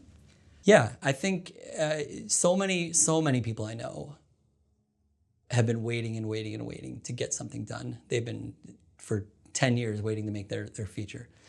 And I think it's a strange, it comes from a fear. It comes from a fear that what they make isn't going to be good, or what they make isn't going to be what they want it to be. And that's going to be true. No matter what, no matter how good you are at filmmaking, whether if you're making $100 million movie, you're making a $1,000 movie, it's not going to be what you want, or what you set out to, or what you originally envisioned. But if you don't go out and make that, you're never going to have any growth. You're never going to have the opportunity to kind of learn and keep moving forward. And I sort of view it as I've got a million ideas. I'm not sitting there with this is my one idea. This has to be the greatest film I ever make, because I have no other ideas. I've got a million ideas. I can move on to the next idea. If this one doesn't work, I can move on to the next idea. I can make the next film, and hopefully that's better, and hopefully that connects with people in a different way. And by doing that, we show that we're capable of getting a project from start to finish. And I think that alone is really important to a lot of people. And so when you want to make a bigger project, people are interested in hiring people who have actually shown that they can successfully, move something through all the stages of progress. Do you think humility has something to do with it too? Because maybe people think, oh, well, if it's not this budget amount, then I'm not going to do this. Yeah, I have to be a peer, and they start too high. Right. For what they're level. Yeah, I think a lot of people, they have ideas about what the industry is, or what it means to make a film. I've heard there are a lot of ideas that kick around that are old, kind of what I think of as old ideas. And so I've seen people be like, don't put your name on any movie unless it's like, a big theatrical release. Like, you don't want to be, because you want to be a first-time director, because nobody's going to hire you if you've directed other movies. And I'm like, this just is not true. I knowing lots of people who have made some kind of transition like that, it's just not true. It's just not true. And maybe it was true 20 years ago or something along those lines. But I think people are still have that kind of fear, like they only have one shot. This is their only chance. And so I don't think it's as much, that it's not good enough for them. I think it's more just that they're afraid that if they do this, it's going to undermine their ultimate success. And from my perspective, if you make a bad movie, nobody watches it. It's not like you if you're going to get hired 10 years from now after having made a bunch of movies, those people are not going to go watch every one of your old movies. And even if they do, they understand that they want to see the progress. They don't necessarily care that your first movie isn't great. They care that you've shown that you've gotten better, that you've learned, that you're now at a stage where you can do something that's at the level that they expect. So that's one of these sort of like old industry terms, don't put your name on anything that's not sort of major theatrical. Yeah, I've heard of things like that before, where I have friends who don't want their name on anything, or they say like, I can't have my name as a director. Like, I'll work on this project, I'll even direct this project, but I can't have my name on it because it'll like look bad for me when I'm trying to get hired for a Marvel movie or something like that. They have these lofty dreams of like, oh, I should just jump from nothing to that. And I think for a while you would see more of the kind of filmmakers who are blowing up or getting hired on those big things had not done a lot of projects, or it didn't look like they'd done a lot of projects. And maybe secretly they had, but they weren't really publicized, or they're student films. They kept them kind of buried. But more and more, I think you're seeing a lot of independent filmmakers, build up and make the jump ultimately to bigger projects. Why is having limited resources a bad excuse for not making a film? I think anything you want to do in film, there's no such thing as unlimited resources, really, right? So you have to decide what are the confines of what I'm doing. And if you have $100 million, there are confines. If you have $1, there are confines. And having those limitations and those constraints is an opportunity in my view. It's not a pain or a punishment or anything like that. It's an opportunity to say, what can I do creatively, or what can I do in a smart way that works within those constraints? And that's why, you know, when we're thinking about what film we're going to make, I might have a script that's a $100 million script. Not going to make that film. Not going to try to make that film. But I know that if I have these resources, I'm going to write something that works within the confines of those resources. It helps me to be creative because it says, instead of having the whole world to write about, instead of saying there are unlimited ideas, I know I only have this much stuff to work with. And we write a lot for location. So, you know, for example, Sophia, my creative and life partner's parents, had a barn with sheep in it. And so we're like, you know, it would be really interesting if we use this as part of telling this type of story that we want to tell. And that gives us some, you know, production value for no cost. But you know, we wouldn't have necessarily done that if I had the world to work with. I wouldn't have said, oh, you know, this sheep barn is a really interesting, you know, thing to write into this story. So you start to actually use the pieces and the resources that you have, and it helps you. It actually helps you creatively to do something that I think, you know, is more connected and meaningful, and you value the things that you have more than if you have, you know, kind of unlimited options. And then going back to what we talked about a little bit earlier, in that a lot of people say, well, I don't want to do this unless this is the budget. Why do you think some people don't want to utilize what they have? Again, is that fear? Yeah, I think it's fear. I mean, I think the only excuse is really fear. And we also take the approach, we're very DIY in general. So coming from music, we basically were like, well, we gotta, you know, we taught ourselves to play our instruments, right? So that's just starting point for it. We're like, we'll learn how to play songs on our own. We'll learn how to write songs on our own. Then we'll learn how to record on our own. You know, maybe we went to a studio first, but then we realized that's expensive. So let's learn how to do that. So when we enter film, we sort of think like, well, we better learn, you know, how to shoot. We better learn how to edit. We better learn how to do sound. And I think a lot of people are afraid to sit down and dedicate the time to learning those things. So if you're not willing to do that, it can be harder if you don't, if you don't have money. Again, any problem can be solved with money, or you have to find some kind of other, creative solution. So if you don't have money, you need to actually sit down, dedicate the time, the energy to basically learning everything you need to learn. You need to make the social networks and the kind of creative networks to get people to come together and to work with you to create something. And it's intimidating. It's an intimidating task. If you're not used to it, that's to sit down and say, like, I'm going to learn to be a filmmaker. It's gotten easier in recent years because now people have phones and it's really easy. I mean, it may not be, a blockbuster masterpiece, but you can make a movie on your phone. It's a reasonable looking movie, better than what digital looked like 10 years ago when on the best cameras, 15 years ago maybe. But I think people have just a fear of that, or a feeling of being intimidated by the process because it's such a big process. In film, is there no right way to do anything? Like, are there certain things that you must do? Whether it's Dogma 95 and these certain rules that have to happen? I don't think there's really a right way to do anything in the broad sense. I think there's a right way to accomplish. If you set a specific goal or you set a specific target, there's probably a right way to accomplish that target.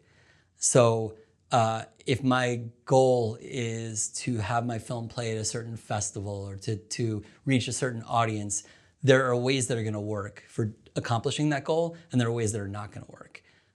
And so you have to think about what is it that you're intending to do when you make a film. When you set out to make a film, what is the purpose of that film? Who is the film for? What do you want to happen with the film once it's done?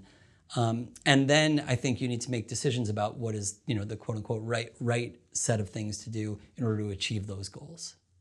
Did the two of you encounter that when you were first starting out with film, for sort of transitioning from music? Were people like, oh, well, then you have to do A, B, and C, or else it's not worth it?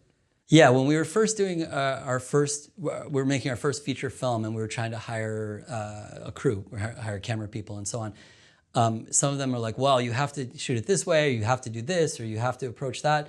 And we're thinking like, well, we can't afford, it's not gonna happen. We can't afford to do that. And so, we kind of just pushed those people aside and kept kind of looking for the people who were willing to find the solution to make it the way that was viable. And I think what ended up happening in a lot of cases is those people who kind of had those strict rules about how it must be done haven't really made movies. They're 10 years down the line, haven't really made a movie, haven't really accomplished much of anything. Some of them have responded maybe with some jealousy toward us or some negativity toward us about the success of some of this.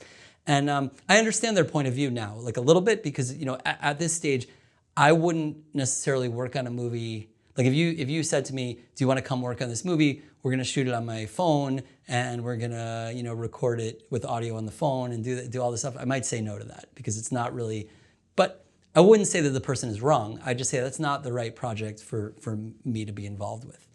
And understanding that, I can understand the different perspectives, but I do think most people, when they're trying to set up rules, those rules harm them more than they help them. But it also feels like if the whole thing goes badly, it's my fault, sort of. I don't think there's anyone else to blame. The blame is always going to fall on my shoulders. That's a quote we found. Okay. Talk about blame and creativity. Being in charge of a project. I mean, ultimately, right, the buck stops at the director or the producer or the team that's kind of at the top. Yeah, but I think you can't be afraid. You can't be afraid of disaster, because disasters.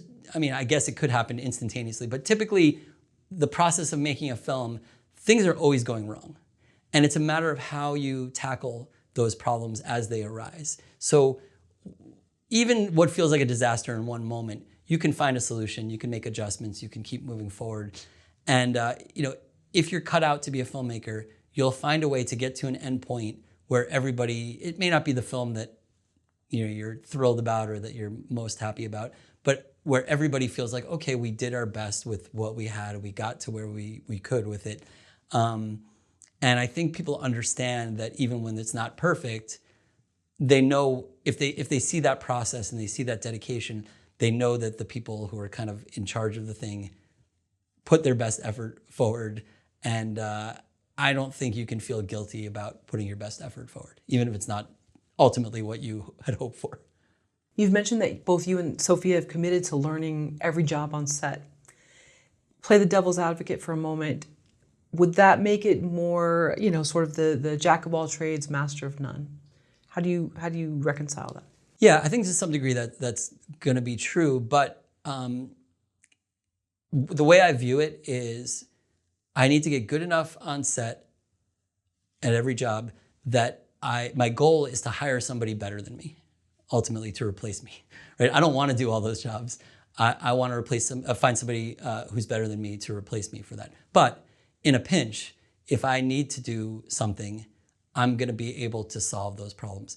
And luckily for us, I mean, the thing is because we come from music, we did audio for so many years in different regards. We did sound recording, we did music production, we did mixing and all that. So it was very easy to jump into production, sound recording and sound mixing, post mixing and everything. And then we mostly dedicated our interest to understanding cameras, the technical and creative parts of cinematography and camera work. And anything else on set, we just need to be able to fill in gaps, is kind of how I see it. So I don't think you need to be a master. On an independent film, is anybody probably a full professional master at any of the jobs they're doing? Maybe. I mean, it depends on how you define that. There are people who are very good. I mean, we work with excellent people. I'm not saying that we don't. But you're balancing all the different things. And ultimately, the way I view it is, when I set out to make the film, my job is to make sure the film gets made. And so if I have to do an imperfect job of something along the way there, that's what has to be done in order for the film to get made. And to your point about hiring people, if you don't know what you were sort of undertaking, it would be difficult to know what's this person's skill level if Absolutely. you haven't done it. Yeah. So for hiring, absolutely, yeah. I mean, it also helps because sometimes it's a challenge, because I need to hire somebody, like for post-production, for example. If I'm going to have an editor on the film, or I'm going to have a re-recording mixer on the film, they have to be better than I am. And I'm not saying I'm great, but I'm better than most people who are going to be in the sort of budget range that we're working with, or in independent film. So it's rare that we're going to be able to go out. Now, on our most recent film, we do have an editor, for example. But yeah, I can then evaluate how good somebody is at a job. I can fill in if I need to, and it's just helpful because on set, if I'm directing or producing, I know what their job is like. I know what the sound mixer is doing. And I know if I hear something, I know, oh, there's going to be a problem for the sound mixer, and I can talk to the sound mixer and say, oh, I know this is going on. I can be conscientious about the challenges that each of the crew members are facing at that moment, and try to work with them better. Be a better kind of leader and manager, because if you're trying to be a leader and you have no idea what anybody below you is doing, you're not going to be a very good leader. What's your experience with piracy and IMDb ratings?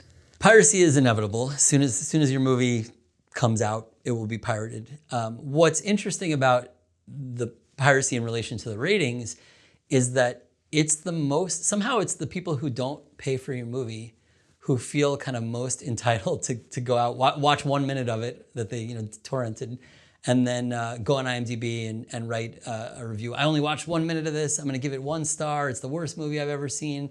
And part of it is that they just are expecting that they think every movie is basically like $100 million movie. They don't understand like what an independent movie is, because from their perspective, they're going on the torrent site and they're like, oh, here's a list of new things. I'll just grab all these things, and they turn it on for a minute and it doesn't look like what they expect. They don't know that they're seeing an independent film. And so you get waves and waves. It's really, as soon as that piracy happens, you start getting waves and waves of negative comments and negative ratings on IMDb. And one of the ways you can tell this is that, like, for example, we had a movie that was only released in the US, only available on limited platforms in the US.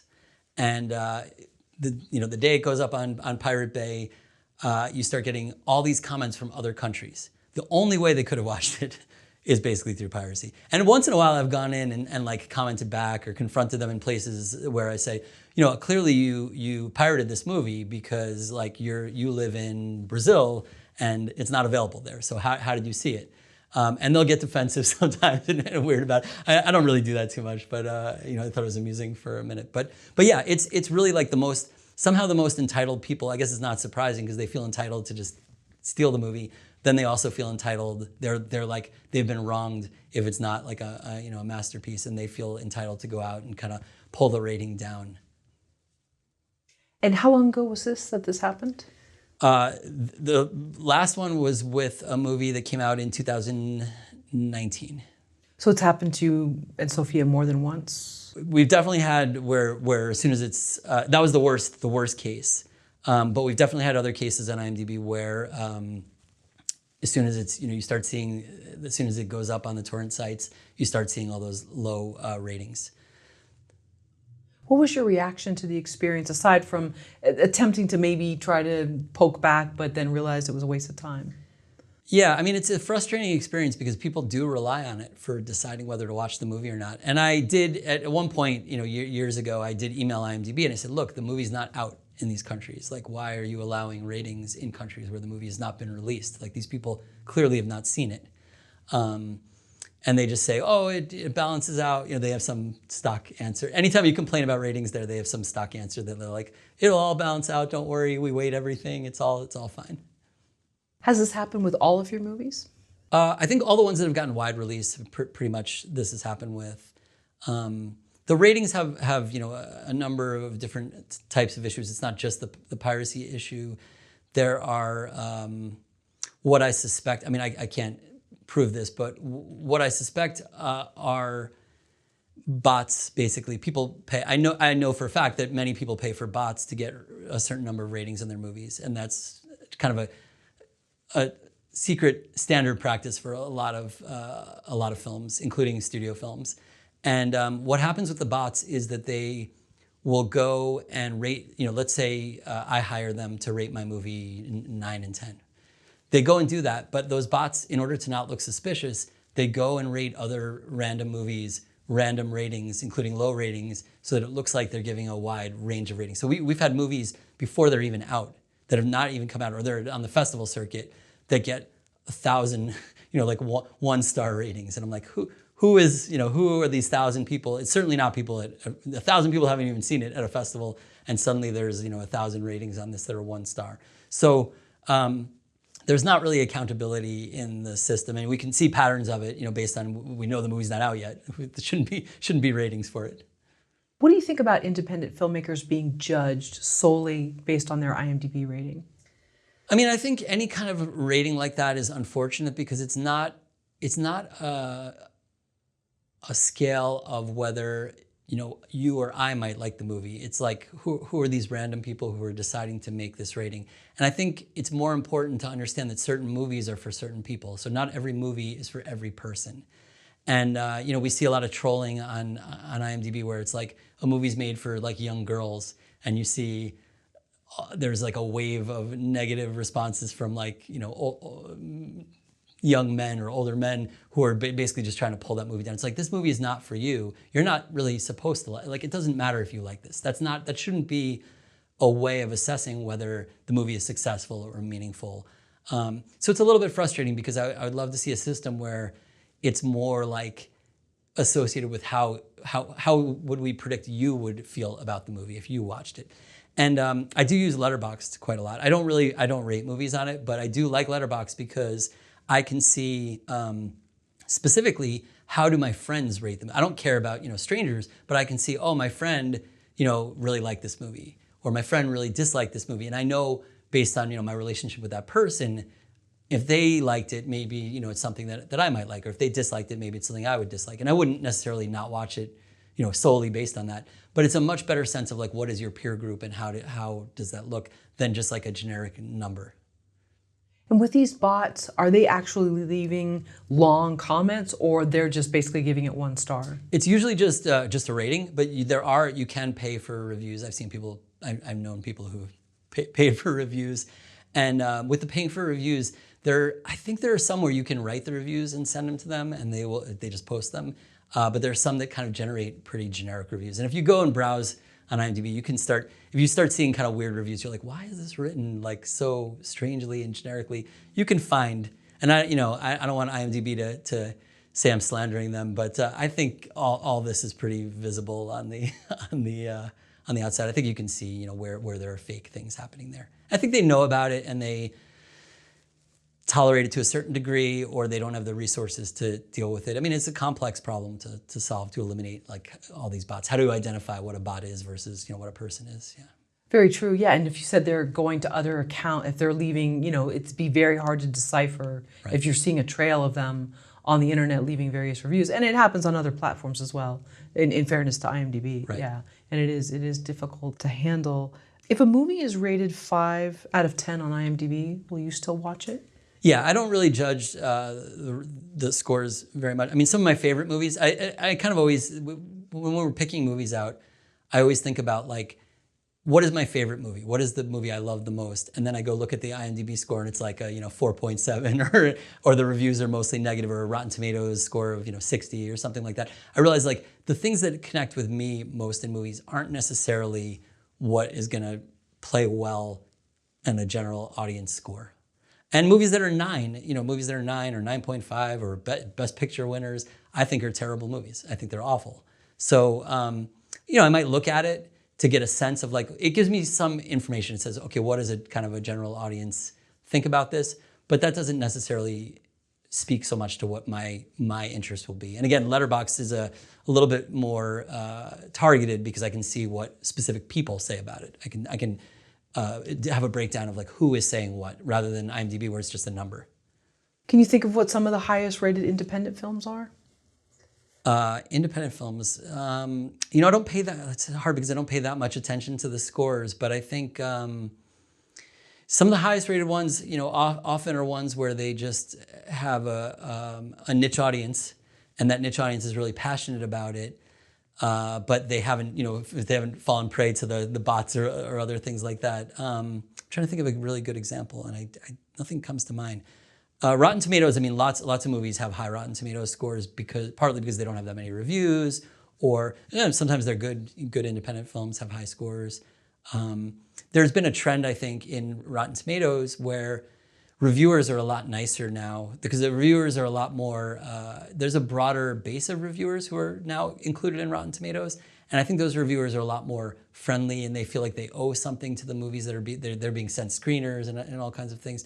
Whereas if you go back and you look at a movie that came out 30 years ago or 40 years ago and you look at the Rotten Tomatoes rating, I think it's often much, much lower than it would be if it had come out now. So yeah, I can't think of any specific independents that have, I don't pay very close attention, but I think you have to take it in the context of the time, who's rating it, what do the ratings look like? And Rotten Tomatoes, also a high rating doesn't mean everybody loved the movie. It means everybody thought the movie was, okay, at least okay. So sometimes there are movies that nobody really loves, but everybody is kind of like, yeah, it's fine. And those have very high tomato scores because nobody really said that it's a terrible movie. And on Letterboxd, do movies also get downvoted? People definitely write negative things or give low scores on Letterboxd. But again, same way, I don't take the score too seriously, and I'm more interested in like what do my friends say about it. If I'm curious about a movie, what did my friends' reviews say? And I'll read the strangers' reviews as well. And you can get a sense of whether a person's like, this is the worst movie ever, it's terrible, I hate it. And those kind of reviews are like, I wish they would just kind of expunge all the, I would give it no stars if I could, or it's not a meaningful assessment of a movie. Sure. I think back to Roger Ebert, from Siskel and Ebert, and just especially his one book, I hated this movie. And if you read, it's entertaining. It doesn't mean it's going to stop me from wanting to see the film. I actually sometimes want to see it more when I hear people complain about a film because I want to know. I do the same with Amazon reviews on books or whatever. Right. Like, really, they felt this? Now it makes me actually want to read it even more. So sometimes it can actually work in your favor, but. Yeah, I think Ebert is a brilliant reviewer, no doubt. But he had a really interesting bias, especially in his early career, against horror movies. So I'm really interested in horror films. And so I love reading like the Roger Ebert reviews of horror films because they're all like, even the most beloved horror films that I think are great, that generally now people have come to think are great. He's like, this is just trash. It has no ideas. It's awful. He writes the most scathing reviews of all these movies, like no 0 stars, all thumbs down, everything. And I think, as he got older, he started to reassess, like if he changed his way of assessing some of those films. And I think people who were critics at that time felt like they had to conform with some of the norms of the time. And horror movies were they were inherently kind of trashy. They were inherently believed to be trashy. So people were very reluctant to give them positive reviews because it kind of almost reflected badly on the critic. Whereas now, horror movies are much more respected. Still there are many people who don't respect horror movies at all, but they're much more respected and they're considered a more acceptable kind of mainstream idea. And so you see a really different approach to criticism than what was done in the past. That's an interesting take, because I think, did he apologize to some actress? Was it Tippi Hedren or somebody? I don't know which, but there was somebody that he said, any review or negative thing that I put about her, I apologize or whatever. Yeah, he's definitely retracted stuff or rethought, reviews, and I think that's nothing wrong with that. That doesn't mean you're a bad person or you did something wrong. I think it's totally respectable to change your mind about something or to have new context or to understand something differently. So yeah, I think that's the times have changed, I'd say.